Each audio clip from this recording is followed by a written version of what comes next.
بسم اللہ الرحمن الرحیم۔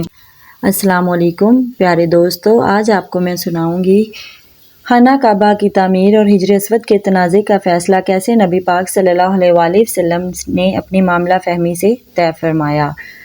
پیارے دوستو، آپ صلی اللہ علیہ وآلہ وسلم کی عمر کا 35واں سال تھا کہ قریش نے نئے سرے سے خانہ کعبہ کی تعمیر شروع کی۔ وجہ یہ تھی کہ کعبہ صرف قد سے کچھ اونچی 4 دیواری کی شکل میں تھا۔ حضرت اسماعیل علیہ السلام کے زمانے ہی سے اس کی بلندی 9 ہاتھ تھی اور اس پر چھت نہ تھی۔ اس کیفیت کا فائدہ اٹھاتے ہوئے کچھ چوروں نے اس کے اندر رکھا ہوا خزانہ چرا لیا۔ اس کے علاوہ اس کی تعمیر پر ایک طویل زمانہ گزر چکا تھا، عمارت خستگی کا شکار ہو چکی تھی اور دیواریں پھٹ گئی تھیں۔ ادھر اسی سال ایک زوردار سیلاب آیا جس کے بہاؤ کا رخ خانہ کعبہ کی طرف تھا۔ اس کے نتیجے میں خانہ کعبہ کسی بھی لمحے ڈھہ سکتا تھا، اس لیے قریش مجبور ہو گئے کہ اس کا مرتبہ و مقام برقرار رکھنے کے لیے اسے از سر نو تعمیر کریں۔ اس مرحلے پر قریش نے یہ متفقہ فیصلہ کیا کہ خانہ کعبہ کی تعمیر میں صرف حلال رقم ہی استعمال کریں گے، اس میں رنڈی کی اجرت، سود کی دولت اور کسی کا ناحق لیا ہوا مال استعمال نہیں ہونے دیں گے۔ نئی تعمیر کے لیے پرانی عمارت کو ڈھانا ضروری تھا، لیکن کسی کو ڈھانے کی جرت نہیں ہوتی تھی۔ بالآخر ولید بن مغیرہ مخزومی نے ابتدا کی۔ جب لوگوں نے دیکھا کہ اس پر کوئی آفت نہیں ٹوٹی تو باقی لوگوں نے بھی ڈھانا شروع کیا اور جب قواعد ابراہیم تک پہنچے تو تعمیر کا آغاز کیا۔ تعمیر کے لیے الگ الگ ہر قبیلے کا حصہ مقرر تھا اور ہر قبیلے نے علیحدہ علیحدہ پتھر کے ڈھیر لگا رکھے تھے۔ تعمیر شروع ہوئی۔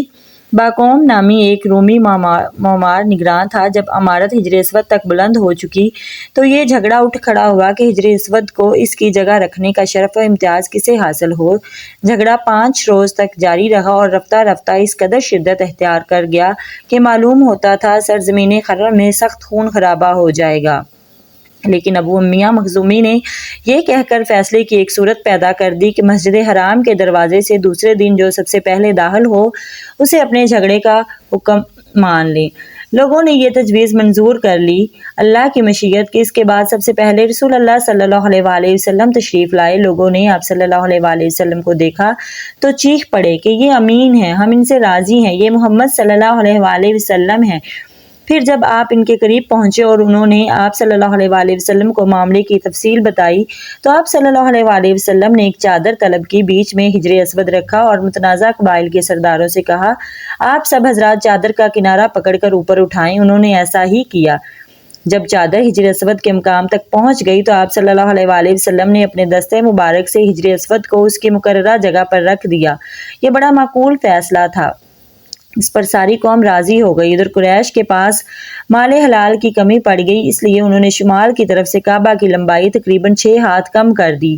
یہی ٹکڑا حجر اور خطیم کہلاتا ہے۔ اس دفعہ قریش نے کعبہ کا دروازہ زمین سے خاصا بلند کر دیا تاکہ اس میں وہی شخص داخل ہو سکے جسے وہ اجازت دے۔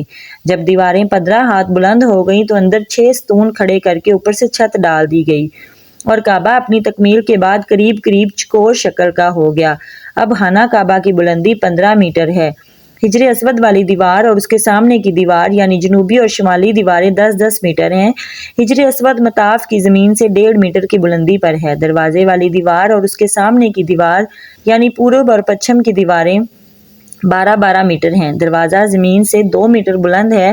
دیوار کے گرد نیچے ہر 4 جانب سے ایک بڑے ہوئے کرسی نما ضلع کا گھیرا ہے جس کی اوسط اونچائی 25 سینٹی میٹر اور اوسط چوڑائی 30 سینٹی میٹر ہے۔ اسے شاذ رواں کہتے ہیں۔ یہ بھی دراصل بیت اللہ کا جزو ہے، لیکن قریش نے اسے بھی چھوڑ دیا تھا۔ جی دوستو، امید کرتی ہوں آج کی ویڈیو سے آپ کے نالج میں بہت اضافہ ہوا ہوگا۔ انشاءاللہ ملیں گے نیکسٹ ویڈیو میں۔ اللہ حافظ۔